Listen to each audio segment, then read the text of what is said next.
Varicose veins తో బాధపడుతున్నారా? భారతదేశంలోనే బెస్ట్ ట్రీట్మెంట్ అందించే ఏకైక హాస్పిటల్ ఏవిస్. నమస్తే రమగారు. నమస్తే జయ. రమగారు, ఇంటికి ఎవరైనా ఆడపిల్లలు కానీ లేకపోతే ముత్తైదువులు కానీ వచ్చి వెళ్ళిపోతున్నప్పుడు బొట్టు ఖచ్చితంగా పెట్టాలా? పెట్టకపోతే అదేమన్నా అంటే తప్పు కింద పరిగణించబడుతుందా? అంటే అనాదిగా మనకి తెలిసింది జయ, ఇవి పురాతనమైన పద్ధతులు. లక్ష్మీదేవి ఏ స్వరూపంలో ఉంటుందో తెలియదు మనకి. లక్ష్మిని గౌరవించాలి. లక్ష్మి అంటే ధనం అని కాదు, సమస్తమైన సమృద్ధి లక్ష్మీ స్వరూపమే. చదువుకుంటున్నాం, మనకు పుస్తకాలు లక్ష్మీ స్వరూపం. అవును, మరిన్ని పుస్తకాలు, మన పెన్నులు, మన పెన్సిల్, అదంతా లక్ష్మి సమృద్ధి. లక్ష్మి అంటే సమృద్ధి. మనకి ఒకటి కావాల్సి వస్తే దానికంటే ఎక్కువ ఉండేదంతా సమృద్ధే కదా.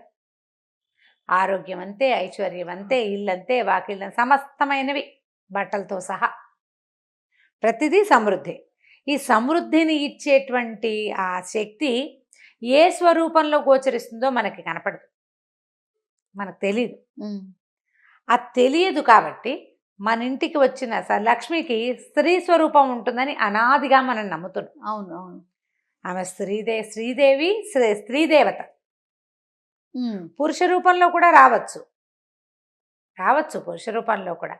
అందుకని దానికి మనకు అతిథి దేవో భవ అని, వచ్చిన అతిథికి తాగడానికి మంచినీళ్ళు ఇవ్వండి, కాస్త మజ్జిగ ఇవ్వండి, కాస్త అలసిపోయేస్తే కాస్త సేద తీర్చి కూర్చొని అయినా చల్లగా ఉండు, ఏదైనా ఒక ముద్ద అన్నం తిను అని మాట్లాడాలి. ఇవన్నీ మనకు ముందు నుంచి అలవర్చారు. మగవాళ్ళు విష్ణు స్వరూపాలు, స్త్రీలు లక్ష్మీ స్వరూపాలు అని కూడా మనకి అలవాటు చేశారు. ఇప్పుడు ఇవి వచ్చిన వాళ్ళు ఆడపిల్లలు కానీ, తర్వాత స్త్రీలు ఎవరైనా ముత్తైదులు కానీ వస్తే గౌరవించటం, వాళ్ళని ఎట్లా బొట్టు ఉంచటం, గౌరవించటం అంతే కదా. అవును, బొట్టు ఉంచి ఏదైనా ఓ పండో, ఓ పువ్వో, రవికలు బట్టో, ఓపిక ఉంటే ఇంకా ఏమిటో, అవన్నీ మన దగ్గర లేవు. అయినా సరే ఏవో అరటిపళ్ళు ఏవో ఉంటాయా, 2 ఖర్జూర పళ్ళు అయినా ఏదైనా ఒకటి గౌరవించి పంపించడం మన విధానం.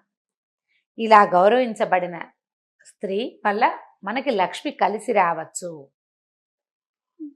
ఆమె యందున్న లక్ష్మి గౌరవింపబడి మన యందు ఉండాలని భావించవచ్చు.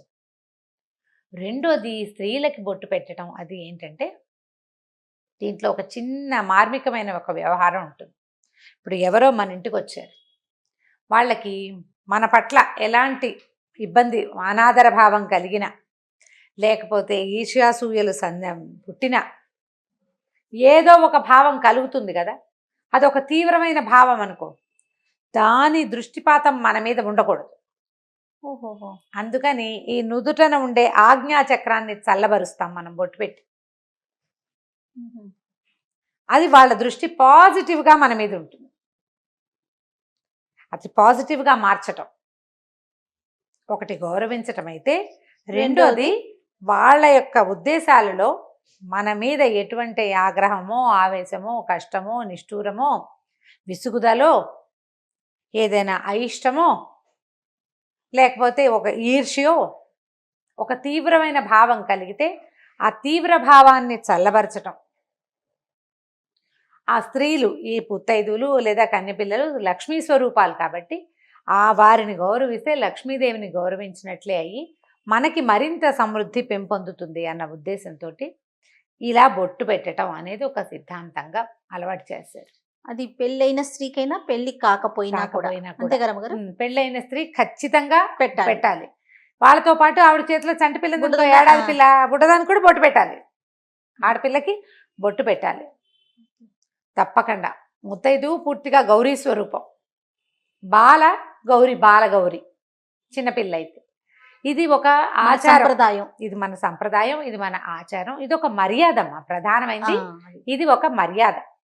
ఆ మర్యాదని మనం కొనసాగించుకోవాలి, అలవర్చుకోవాలి, పిల్లలకి నేర్పించాలి. ఉండండి బొట్టు పెడతాను అని చెప్పి ఉంచి బొట్టు పెట్టి పంపించాలి. ఆ బొట్టు పెడతాను ఉండు అన్నది ఒకసారి ఆజ్ఞగా భావించి లక్ష్మీదేవి మన ఇంట్లో స్థిర నివాసం కూడా చేయొచ్చు. ఆవిడ వెళ్ళిపోతుంది బొట్టు పెట్టించుకున్న ఆవిడ. ఆ బొట్టు పెడతాను ఉండు అన్న మాటని లక్ష్మీదేవి స్వీకరించవచ్చు. ఆ పాజిటివ్ దృక్పథంతోటే మనం బొట్టు పెట్టాలి. పెట్టేటప్పుడు మనం కూడా శ్రద్ధగా ముందు మన మొహాన్ని ఉంచుకుని అప్పుడు ఆ చేత్తో తీసి ముఖంలో పెట్టడం, ఏదైనా పండో ఫలమో ఏదో ఇవ్వటం. కుంకుమ బరట పడిపోకుండా కాస్త జాగ్రత్తగా పెట్టడం. ఈ కుంకుమ అనేది మంగళ ద్రవ్యం, చాలా జాగ్రత్తగా ఉంచుకోవాల్సిన ఆ పద్ధతి. ఇవన్నీ కూడా మనకు ముందు నుంచి అలవర్చారు చూడు. కొన్ని కొన్ని మానేసాం మనం, కానీ కొన్ని మానల. అందులో ఈ బొట్టుంచే విధానాన్ని మానుకోలేదు మనం. మానుకోలేదండి. అందరూ పెడతారు. అవును అవును. అందరూ బొట్టు పెడతారు. కాబట్టి తప్పకుండా ఈ విధానాన్ని ముందుకు తీసుకెళ్ళండి. తర్వాత ఇంకొకటి ఏంటో తెలుసా, దీంట్లో ఇంకొక మాట చెప్తా చూడు. ఇది నాకు చాలా రోజుల క్రితం అనసూయమ్మ గారిని మా ఇంటి దగ్గర ఉండేవారు, పెద్దవారు, వాళ్ళు లక్షణంగా ఉండేవారు. ఆవిడ ఒకసారి చెప్పారు, బొట్టు పెడితే శక్తిపాతం జరుగుతుంది అని. అంటే ఇప్పుడు నాకు బొట్టు పెట్టావు, నువ్వు నాలో ఉన్న శక్తి, నాలో ఉండే సాత్వికమైన శక్తి అంశ ఏదైనా ఒకటి ఉంటే అది నీకు దొరుకుతుంది, అది నీకు లభిస్తుంది. శక్తిపాతం అంటారు దాన్ని. కొంచెమంది మహానుభావులు, చాలా పెద్దవాళ్ళు, స్త్రీలు, చాలా పెద్ద ముత్తైదువులు వాళ్ళు వస్తే వాళ్ళ యొక్క 5వ తనము, వాళ్ళ యొక్క ఐశ్వర్యము, ఎక్కువ సంతానాభివృద్ధి ఉండటము, వంశాభివృద్ధి జరిగే లక్షణము, భగవంతుని యందు ఆకర్షితులయ్యే పద్ధతో, ఇతరుల పట్ల ప్రేమగా ఉండే ఒక మనస్తత్వం, ఒక సాత్వికమైన శక్తి మనకి లభిస్తుంది. అది ఎవరి నుంచి లభిస్తుందో మనకు తెలియదు. కాబట్టి అందరికీ బొట్టు పెడితే ఎవరో ఒకళ్ళ దగ్గర నుంచి ఆ సాత్విక శక్తి మనకి లభించడానికి అవకాశం ఉంది. రమ్మగారు, ఇప్పుడు మనకన్నా ఒక 10-15 సంవత్సరాలు పెద్దవారు అనుకోండి, వారికి కూడా మనం బొట్టు పెట్టొచ్చా? అందరికీ పెట్టచ్చు, అందరికీ పెట్టచ్చు. పెద్దవాళ్ళకి మనం బొట్టు పెట్టకూడదు అలాంటిది ఉండదు, ఎవరికైనా పెట్టచ్చు.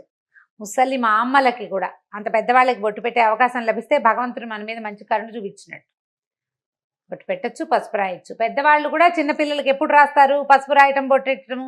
ఏదైనా వాళ్ళు నోము చేసుకున్నారనుకో, ఓ 50 ఏళ్ళ ఆవిడ నోవు చేసుకుంది అనుకో, ఆ నోముకి తాంబూలం తీసుకోవడానికి ఒక చిన్నపిల్ల, 16 ఏళ్ళ పిల్ల, కొత్తగా పెళ్ళైన పిల్ల వచ్చింది అనుకో, 18 ఏళ్ళ పిల్ల, ఆ పిల్లకి పసుపు రాసి బొట్టు పెట్టి దాని కాళ్ళకి దండం కూడా పెట్టచ్చు. లక్ష్మీ స్వరూపంగా, సాక్షాత్ గౌరీ స్వరూపం లేదా సాక్షాత్ లక్ష్మీ స్వరూపంగా భావించి బాలకి కూడా, చంటి పిల్లకి కూడా, 2 ఏళ్ల చంటి పిల్లకి కూడా దండం పెట్టచ్చు.